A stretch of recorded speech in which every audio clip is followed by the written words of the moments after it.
नमस्कार, आप देख रहे हैं खबरें बलिया और मैं हूं आपके साथ हिमांशु पाठक। उत्तर प्रदेश के विधानसभा चुनाव में महज कुछ महीने बाकी हैं। संभावित प्रत्याशी अपने अपने क्षेत्रों में पूरी जोर शोर से लग चुके हैं।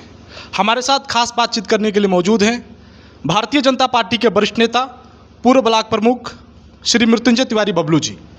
श्री मृत्युंजय तिवारी जी बैरिया विधानसभा क्षेत्र से तैयारी कर रही हैं। सबसे पहले खबरें बलिया न्यूज़ पर आपका हार्दिक स्वागत है। धन्यवाद। तैयारी कैसी चल रही है आपकी? देखिए हिमांशु जी, लगभग 30 सालों से मैं राजनीति कर रहा हूं और एक सप्ताह से ज़्यादा बलिया छोड़ के कभी गया नहीं हूं 30 साल में। तो लगातार जनता के बीच में रहा हूं। ये मेरा दुर्भाग्य है कि मैं विधानसभा का चुनाव नहीं लड़ पाया।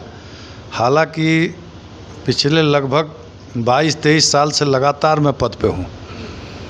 मैं हूँ या मेरे अपने जिस भी चुनाव में मैं अपने नेतृत्व में जब भी चुनाव लड़ा हूँ, मैं जीतता आया हूँ और ईमानदारी के साथ जनता के बीच में रहा हूँ।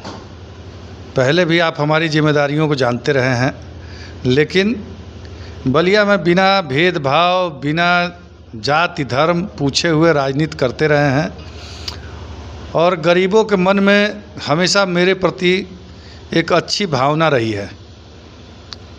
जाति का ब्राह्मण हूँ, ब्राह्मणों में थोड़ा सा मेरे प्रति ज़्यादा एक भावना रहता है, वो अलग चीज़ है, लेकिन सभी बिरादरी में कभी मैंने ऐसा महसूस नहीं होने दिया। अभी पिछली बार शशांक को मैं ब्लॉक प्रमुख का चुनाव लड़ाया था, उस समय भी लोग जातिवाद के दायरे में बांट रहे थे, ठाकुर ब्राह्मण ये वो। ठाकुर का वोट मुझे शशांक को ज़्यादा मिला। जितने ठाकुर के बीडीसी थे उसमें हमको लगता है कि 12 में से 8 हम ही लोगों के पास था। तो लोग बोलते हैं, लेकिन भगवान के आशीर्वाद से हर बिरादरी का हमेशा हम समर्थन रहा। सवाल बैरिया विधानसभा का, तो बैरिया विधानसभा में पिछले 2007 से मैं लगातार काम कर रहा हूं और मेरी इच्छा थी कि मैं बैरिया विधानसभा चुनाव लड़ूं। उस समय हम लोग के गांव तक बैरिया विधानसभा आता था। सीताकुंड, परसियाँ, पिंडारी, पूरा सब गांव बैरिया विधानसभा में था। 2012 के चुनाव में कट गया। तो शुरू से जब मेरे मन में विधानसभा की एक लालसा जगी, मैं जिला पंचायत का सदस्य भी रहा। उसके बाद से लगातार विधानसभा के लिए मैं प्रयासरत रहा, घूमा। बैरिया विधानसभा में देखिए, मांगने के लिए तो वैसे लोग अपना सर्वे करा रहे हैं चुनाव में, जो अपने ग्राम सभा, अपनी नगर पंचायत से बाहर भी नहीं निकलते होंगे। लेकिन अब फेसबुक पे सर्वे कराना है, फेसबुक पे नाम डलवाना है। देखिए बैरिया में 2-3 लोग जिनके पास कार्यकर्ता है, तो उस 2-3 लोगों में मैं भी एक हूँ। अच्छा, जैसे बैरिया विधानसभा क्षेत्र, एक तरफ भाजपा से कई दावेदार वहाँ पर है, टिकट के लिए दावेदारी कर रहे हैं। दूसरी तरफ बैरिया विधानसभा क्षेत्र हमेशा गंगा और घाघरा के कटान से जूझता रहता है और इस दौरान जनप्रतिनिधि सीधे जनता के निशानों पर रहते हैं। आपको नहीं लगता है कि आपने सीट चयन में थोड़ी गलती कर दी है? नहीं, देखिए, अगर चैलेंजिंग सीट हो तो इससे बढ़िया कुछ नहीं हो सकता है। मैं वहाँ का दर्द पिछले 20 साल 25 साल से मैं देख रहा हूँ। हालांकि प्रयास करता हूँ, जितनी ताकत होती है हम लोग भी लगते हैं। अभी नौरंगा भुआल छपरा पे मैंने प्रयास किया था। प्रयास करने के बाद भी मेरे मन लायक, हालांकि काम वहाँ चालू हुआ, लेकिन अभी काम चालू हुआ है, मैं संतुष्ट नहीं हूँ। लेकिन प्रयास हम लोगों ने किया था कि जल्दी से जल्दी काम चालू हो। दुबे छपरा के कटान पे बार बार हम लोग जा कर के वहाँ, लेकिन जितना हम लोग चाहते थे, देखिए जब तक ताकत नहीं आएगी, डायरेक्ट रूप से मैं वहाँ का विधायक नहीं बनूँगा, तब तक एक बड़ा जो मामला है वहाँ का कटान वाला, उसको डायरेक्ट रूप से आदमी फेस नहीं कर सकता है। हम लोग इनडायरेक्ट रूप से पुश करते हैं, कोशिश करते हैं कि यहाँ कुछ हो। अधिकारी हम लोगों को कुछ सुनते हैं, कुछ नहीं सुनते हैं। मैं वहाँ का जनप्रतिनिधि नहीं हूँ, मैं एक बेलहरी ब्लॉक का ब्लॉक प्रमुख रहा हूँ, भतीजा बेटा विधायक अभी है ब्लॉक प्रमुख। लेकिन अपने क्षेत्र में तो मैं कुछ भी बोल करके दबाव बनाते रहता हूँ। देखिए, एक प्रोजेक्ट मेरे दिमाग में गंगा नदी में पचरुखिया से रामगढ़ के बीच में हुकुम छपरा घाट पे कभी कभी जब बारिश हो जाता है, लोग कहीं किसी का कोई जगह नहीं होता है तो वहीं लोग घाट पे जाकर अंत्येष्टि कराते हैं। और लोग जब गिरने लगते हैं उतरते समय, तो मेरे मन में आता है कि ब्लॉक का सारा पैसा लगा के एक सीढ़ी बनवा दें। ये संभव नहीं है, क्योंकि ब्लॉक का जो विकास निधि में पैसा आता है उसमें हम वहाँ कर सकते हैं कि नहीं कर सकते हैं। लेकिन मेरे दिमाग में एक दिन जब मेरा खुद पैर स्लिप कर रहा था, खैर मैं नहीं गिरा, लेकिन मैं गया था अभी इसी बारिश में, कई लोगों ने कहा कि भैया तनी मनी अगर हैजा ऐथी हो जाए। कई कसक है जो बैरिया में मुझे लगता है कि मैं विधायक बनूंगा तो इसको दूर करना है। कटान को तो 100% दूर करना है। अच्छा, अगर मैं पूछूं आपसे कि आप बैरिया के सबसे बेहतर विधायक के तौर पर आप किसको मानते हैं, आपकी राय क्या है? कौन सबसे बेहतर विधायक रहा है बैरिया का अब तक का? देखिए, बेहतर विधायक बोलने में बैरिया एक महान जगह है, और बैरिया में जितने लोग बैरिया के धरती पे पैदा हुए हैं किसी से तुलना करने लायक हैं। एक से एक लोग रहे हैं। मैनेजर सिंह जी, रामनाथ पाठक जी, भोला पांडे जी भी बहुत शानदार विधायक रहे हैं। लेकिन उस श्रेणी में अगर रखा जाए तो लास्ट जाके भरत सिंह जी को रखा जा सकता है। उसके बाद आप देख रहे हैं। अच्छा, अभी हाल फिलहाल में एक सपा के आईटी सेल द्वारा भाजपा प्रदेश अध्यक्ष पंकज चौधरी की रीढ़ की हड्डी को लेकर कुछ इस तरह का बयान आया है, क्या कहेंगे आप इस पर? देखिए, जल्दीबाजी में, मैं समाजवादी पार्टी में रहा हूँ, जल्दीबाजी में वहाँ बहुत बयानबाजी होती है। बयानबाजी तो इतनी होती है कि कभी भी किसी पे कुछ भी बोल देना है। अगर आप पीडीओ को लेकर के चलना चाहते हैं तो पंकज चौधरी पे बोलना पीडीए के पीठ में छुरा घोंपने के बराबर है। भारतीय जनता पार्टी ने पीडीए का सम्मान बढ़ाते हुए पीडीए का प्रदेश अध्यक्ष बनाया। यानी कि आप पीडीए में केवल जो 2-3 जातियां उनके साथ है उन्हीं को अगर आप पीडीए मानते हैं तो ये पीडीए के साथ बहुत ही अन्याय की बात है। अच्छा, एक तरफ समाजवादी पार्टी 2027 के विधानसभा चुनाव के रण में पीडीए का अस्त्र लेकर उतर चुकी है, तो दूसरी तरफ भाजपा के जो काडर ब्राह्मण मतदाता है वो पार्टी से नाराज बताए जा रहे हैं। तो 2027 में बीजेपी की वापसी कितनी आसान है? देखिए, बीजेपी पूर्ण बहुमत में पिछली बार से ज़्यादा सीटें जीतेगी। रहा सवाल ब्राह्मण, देखिए जब ब्राह्मण आंधी भी चलते रहता है, जाति के नाम पे भी ब्राह्मण आधे से ज़्यादा वोट हमेशा भारतीय जनता पार्टी करते हैं। आप अभी सनातन पांडे जी को सपा ने टिकट दिया था, नीरूपुर सनातन पांडे हारे, ब्राह्मण गांव था, यादव भी थे। सीताकुंड हारे, नंदपुर हारे, चैन छपरा हारे, हरिहरपुर हारे, कृपालपुर हारे। कैसे कहेंगे आप कि वहाँ ब्राह्मणों ने भाजपा को वोट नहीं दिया? देखिए, ये तोचाट है जो लोग बताते हैं। समाजवादी पार्टी के राष्ट्रीय अध्यक्ष जी ने कल महाराणा प्रताप जयंती में क्षत्रिय सम्मेलन कराया, परशुराम जयंती में ब्राह्मण सम्मेलन कराया। आप उठा करके देख लीजिए कि कितने क्षत्रिय को पिछले 4-5 चुनाव में, विधानसभा के चुनाव में 7 विधानसभा में टिकट दिए हैं। कितने ब्राह्मण को उन्होंने टिकट दिया है। जानबूझ करके हारने के लिए सनातन पांडे को वहाँ से 2-2 बार टिकट दिया जाता था। रसड़ा जहाँ ब्राह्मण 4-5 हज़ार हैं, बलिया बांसडीह बैरिया में बहुसंख्यक ब्राह्मण हैं, लेकिन कभी टिकट नहीं दिया जाता था।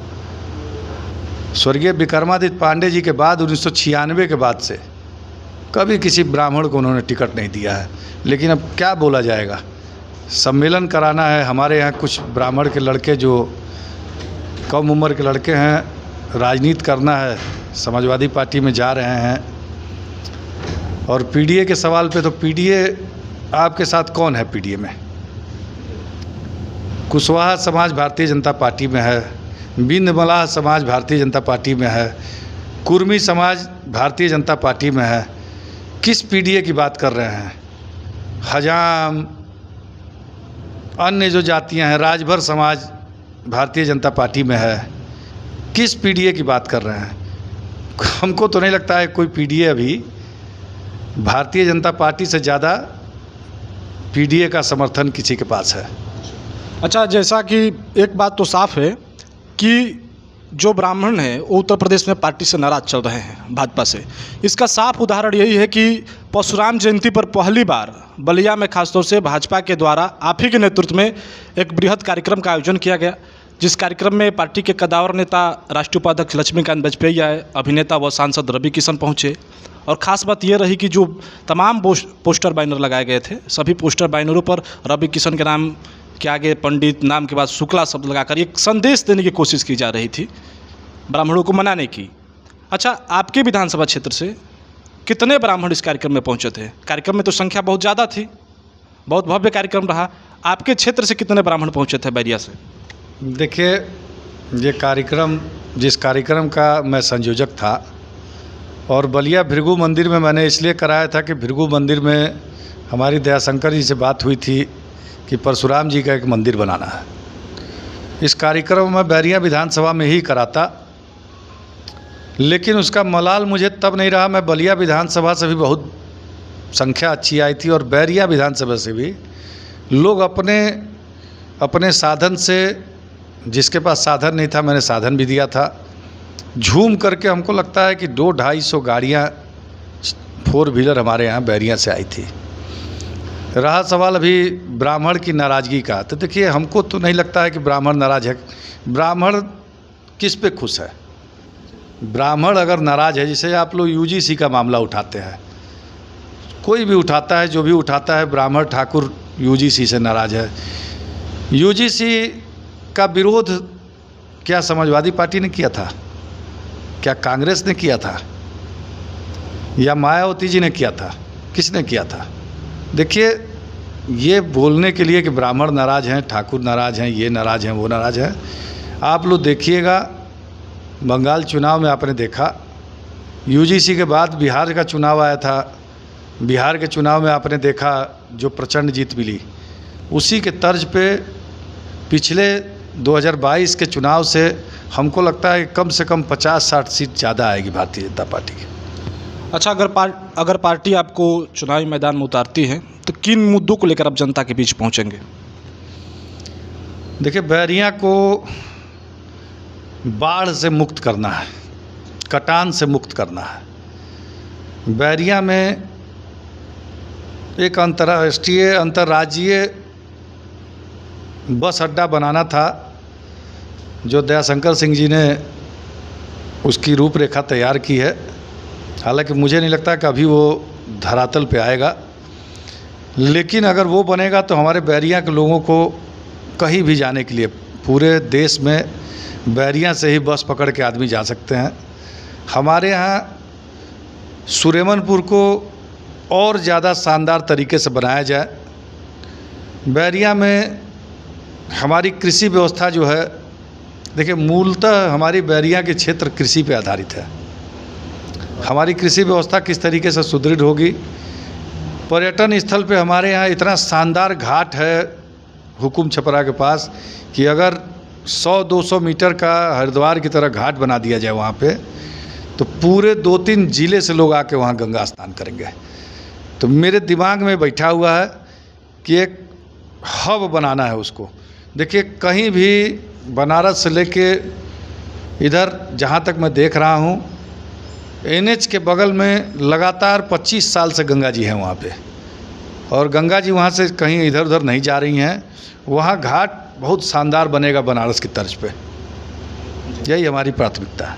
अच्छा, जैसे बलिया में जो हमारे गोंड समाज के छात्र हैं, खरवार समाज के छात्र हैं, एक तरफ सरकार के तरफ से तो इन्हें एसटी वर्ग में रखा गया है, लेकिन सबसे बड़ी समस्या ये हो रही है कि इन वर्गों के छात्रों का सर्टिफिकेट नहीं बन पा रहा है। जो तैयारी करने वाला छात्र है, जो सरकार की तरफ से जो लाभ उन्हें प्राप्त होने वाला है, नहीं मिल रहा है। सरकार भी है, क्या कहेंगे? क्या देखिए, हमारे यहाँ बलिया में देखिए, खुद अगर हम बढ़िया खा रहे हैं, चाहे हम अगर दुखी हैं, तो उससे ज़्यादा लोग दुखी नहीं हैं। दुखी तब हैं जब कोई सामने वाला सुखी दिखने लगता है। यहाँ खुद लोगों ने विरोध किया था कि गोंड खरवार की जाति प्रमाण पत्र में लोग दुरुपयोग कर रहे हैं। उसमें एक दो ठे हाई कोर्ट का डिसीजन भी आ गया निरस्त करने के लिए जाति प्रमाण पत्र, इसलिए थोड़ा सा सख्ती किया गया। लेकिन हम लोगों ने बैरिया विधानसभा में गोंड का सर्टिफिकेट बनवाया। बैरिया विधानसभा में एसडीएम साहब, पिछली जो आलोक सिंह जी एसडीएम थे, उन्होंने प्रमाण पत्र जारी किया। डीएम साहब से जो बात हुई थी उसमें उन्होंने, डीएम साहब ने साफ कहा था कि जिसके पिताजी का है सर्टिफिकेट, जिसके सगे भाई का सर्टिफिकेट है, उसका बनेगा। तो परिवार में जिसका सर्टिफिकेट है उसका बनेगा। अभी इसके लिए कमेटी भी बनाई गई है।